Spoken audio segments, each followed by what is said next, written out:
Hey comic book collectors, welcome to the Bronze Cave. I'm Christopher, aka the Bronze Age Nerd, and in today's video we're going to take a look back at my top 5 not to buys and look at some of the hottest comic books that were out 3 months ago and 6 months ago, and look at the prices, how those comic books have changed over time. Now this video I'm going to try to go a little bit quicker because I do have to cover twice as many books, so I'm not going to show you every single price, but I will scroll past that data so if you pause you can kind of see where things were at. I'm going to do my best not to cherry pick data, and I am going to try to show you everything.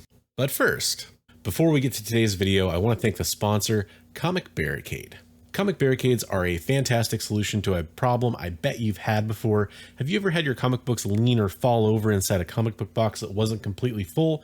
Well, if that's the case, if you want to prevent those bends, creases, and spine ticks, I recommend checking out Comic Barricades. Comic Barricades create a wall inside your comic book box, and not only does that add rigidity and support to your stack of comic book boxes, it also prevents your comic books from falling over or flopping over. Stop the lean in your comic book boxes. Now, this design is patented, made here in the United States, and it ships for free. It's also available in 2 different sizes. You can get the regular size for most comic book boxes, or you can get the XL, which is great for those magazine boxes, a graded comic book box, things like that. Best of all, if you want to try out Comic Barricades, you can head over to comicbarricade.com and use the code BRONZE10 at checkout to save 10%. Remember, with Comic Barricades, it's as easy as insert, support, and stabilize. Now, for the first part of this this breakdown, we're going to look at the comic books that I recommended not buying or said I wasn't going to be buying on January 21st, 2022. Okay, first up was World War Hulk number 5. Kind of debatable if this is the first appearance of Scar, but that comic book had heated back up again, and 3 months ago, or on January 21st, people were really looking at this book again. So we're looking at cover price data, and that's because you guys voted on this being the guide that we should use. So we're gonna go back and look and see that when I made the video, this book was selling for, well, we have a $90 sale. That's definitely an outlier. 26, 60, 25, so I think around $30 is probably fair to say based on what I see from this. In February, one sold for $40, but we have 2 and 50 in March, but we would have primarily been looking at April. And in April, this book was back down again. Actually, all these sales are under $30, right? So, and then May is technically past that window. So that's pretty interesting. Let's look at graded 9/8 for a book this new. You can see 9/8 is definitely the most common grade. And in a 9/8, we don't have a whole lot of sales data from cover price, but in January, we saw one sell for $306, and we see one in $340 for February and one in $375 for March. Not much sales data to go off of. However, it's trending up. Okay, we'll switch over to eBay. eBay lets us go back as far as, looks like February 15th is a pure sale there because it's just that one book that sold for $30 raw, $30, $35. Trade, $175 for a PGX 9/8. One sold for $25, one sold for $40. $25 to $40 for raws, it's kind of the range I'm seeing at least. It seems not too bad. The graded books definitely seem a little more all over the place, like a 9/6 selling for $81. And a 9/8 selling for $280. I think if you had a 9/8 copy of this, you're doing pretty well. So on that side of things, I think you're looking pretty good. On the other hand, if you were buying raw, I don't see a lot of return on investment. So this one's a very interesting split. And this honestly makes more sense for me for a modern book like this. I would expect to see graded 9/8s have a premium applied to them and raws not be as valuable. It's interesting that the data we usually find hasn't really borne that out, but I actually understand this example a lot more. I think if you had a solid 9/8 copy, it makes sense to have this book ready to go for whenever Scar finally is revealed to appear in the MCU, if ever.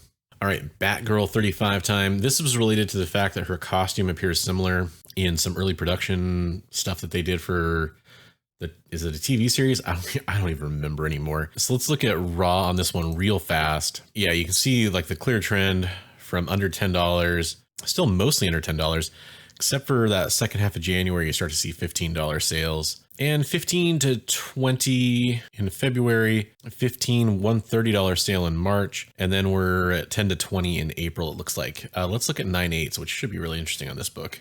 Most common grade is a 9/8. They have one sale from way before we're supposed to be looking at. So I don't think many people have this book graded. I can't imagine why. So we'll go to eBay. From eBay, we get back to February 13th and we see these $15 sales. I do see 1 second printing going for $40, 10, 20, between 10 and 20. I know there were several variants of this book, but I think the ones with that particular costume on it are going to be the ones that were most sought after for this particular reveal or announcement or whatever you want to call it. 25, 15, 10, 12. Yeah, I think as a purchaser here, it's pretty safe to say that if you had waited, you could have got it back pretty close to where it was. Again, if you were looking to sell it, you probably made a little bit of money flipping this. I don't know. I don't see a lot to be made here. You know, risk versus reward. If you find this book, great.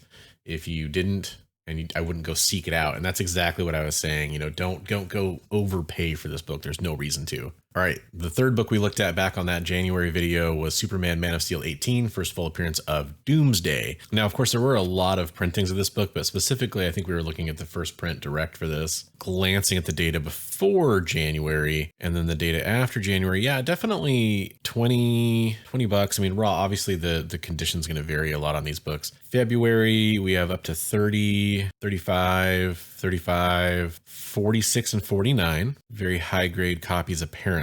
In March, though, we have a couple 30s, but most of these are under $30 or most of these are under $20. And in April, one $45 sale, again, apparently a high grade. And then everything else is under $20. Let's look at graded. Okay, most common grade on this book is a 9.8. That's not surprising to me. So 150 seems to be a really good average price for a 9.8 here back in January. And we saw it go up to maybe 200 in February, 140 to 230. So it hasn't moved a lot. There's a slight upward trend there. Again, we're going back to February on eBay, and you know, we're seeing very similar sales data. PGX 9.4 sold for 50 bucks basically, bundling with other books, Cameo and full. We definitely saw more sales volume, at least it seems like it to me after that announcement. This was, I believe, related to Superman and Lois, teasing Doomsday. I'm kind of more curious about slabs here. 9.4 for 32 bucks, plus shipping from Canada. 62 for a 9.6, almost 300 for a 9.8. It's an old school label too. Sometimes people are old school label collectors. 50, 140 for a 9.8 in February. Huge difference. 200 for a 9.8, 144 for a 9.8. You know, none of this is surprising. I mean, this Doomsday is a key character. So under $200 for a key villain and a 9.8. That's believable. In April, 140, less than 175. I mean, here's a signed book, CGC yellow label, going for 160. Yeah, look, you probably didn't lose your shirt buying this book, but you also didn't really seem to gain much. And I think it's cooling down a little bit from what I'm seeing in the data. So I'd rather buy it now than I would have back then. All right, this one I'm interested in. Suicide Squad number 4. This was the first appearance of White Dragon, which is a big part of Peacemaker, the TV show. It was less than a $10 book all day long. 22.50, 25. There's one sale at 25 in February. Yeah, yikes. Okay, this one already looking like I was pretty spot on this one. Most common grade according to cover price is a 9.6. Yeah, there was one sale in January for 50 bucks. But let's check eBay. Now this one, when I pulled it, a lot of Superman 4 came up. I don't want to remove too much data by adding the year, but I mean, because they both came out in 1987, it's actually kind of hard to do that even. In February, one sold for less than 15. I mean, you could have got a 3-pack. In fact, you know, I'd say Suicide Squad 1 is a bigger key there. That was 30 bucks, 11, 10.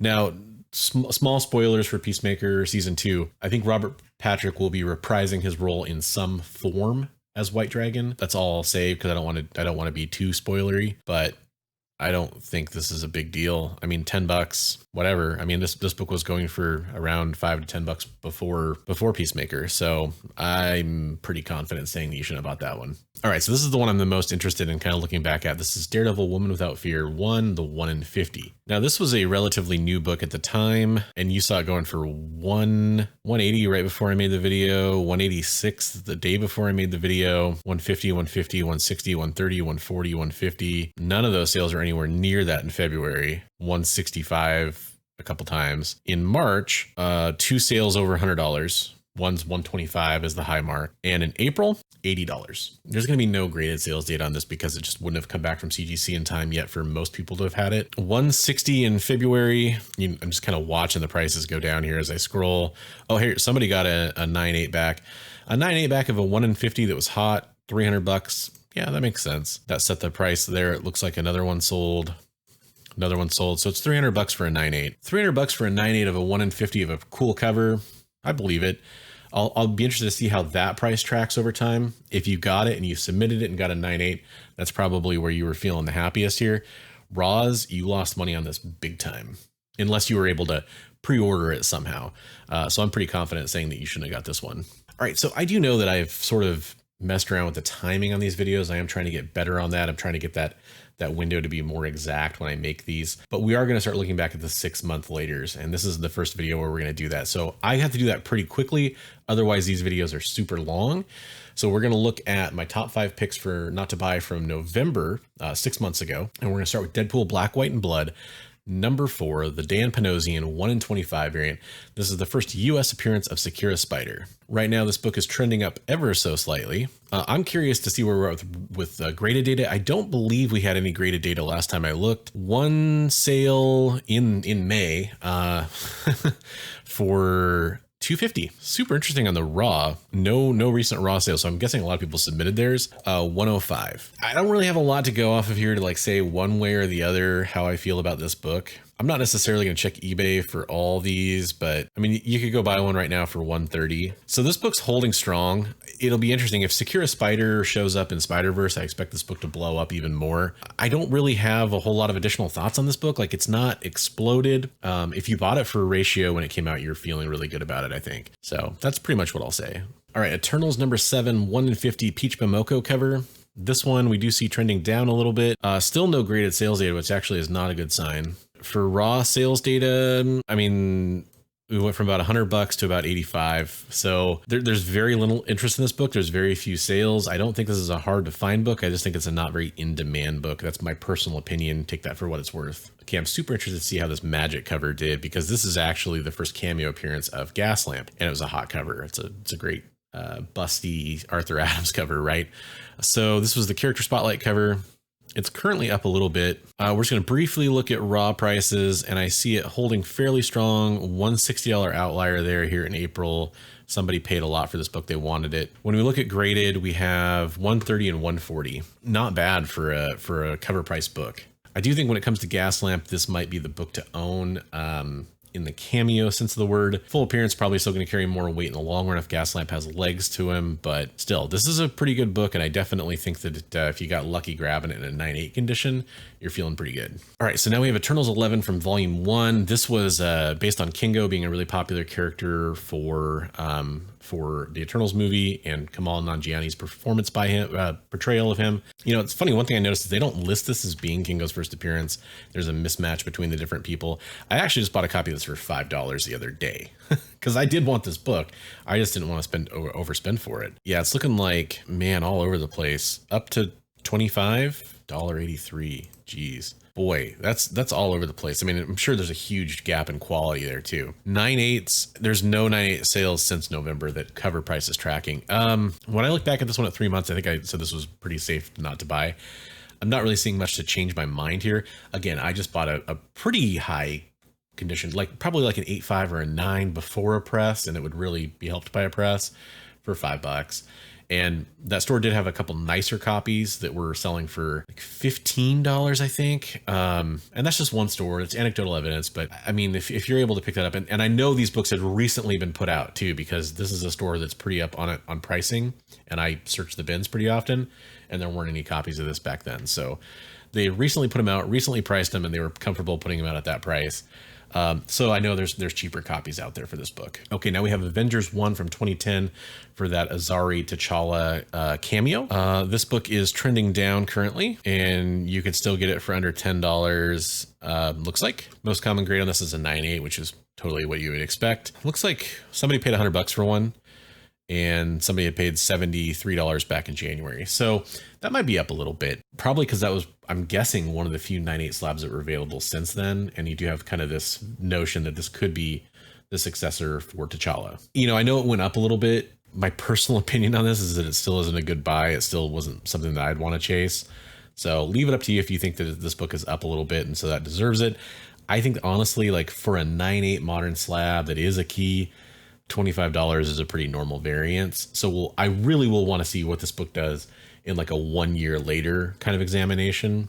And of course, the real indicator will be if we find out for Black Panther 2 that we have any kind of, you know, Moving forward on a different character, I think the most popular character people think it's going to be is Shuri. And then on top of that, we have a lot of the Tosin stuff coming in now, right? I think Azari is probably like the third or fourth most popular character that people think could take over for Black Panther. But still, I'm going to call this one still not a good buy. Hey, thanks for following along with this recap. Hopefully it was enjoyable and informative more than anything else. If you're interested in supporting the channel, you can become a channel member.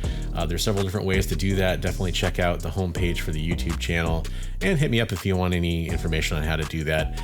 In addition, you could actually get a chance to win some free comic books every month, which is a cool way to enjoy the channel, I think. In addition to supporting me and getting some cool emotes and that kind of stuff, you also get access to some different discounts if you join at the $10 level.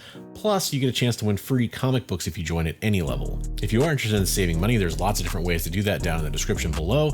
You can save money from Gemini, you can save money from DangerousWatersComics.com, you can save money over at Turlock Comics for pressing and cleaning. All kinds of really cool stuff down below. And don't forget, the sponsor of today's video was Comic Barricades. You can save 10% over there as well. And also, if you're watching this, I am planning a charity stream for May 27th. It should be at 7 p.m. Pacific time or 10 p.m. Eastern time. And all proceeds from that auction are going to go to Mothers Against Drunk Driving to help support victims of drunk driving, because Sickotron, one of our viewers, was involved in a drunk driving accident where somebody hit a parked car that hit him while he was working his job, and he wants to help give back to the community. So it's going to be a Venom themed auction. Come check it out over on my Whatnot page, and you can find the link for that in the description below as well. Thanks for watching, and until next time, I want to remind you, as always, hey, hey, hey, hey.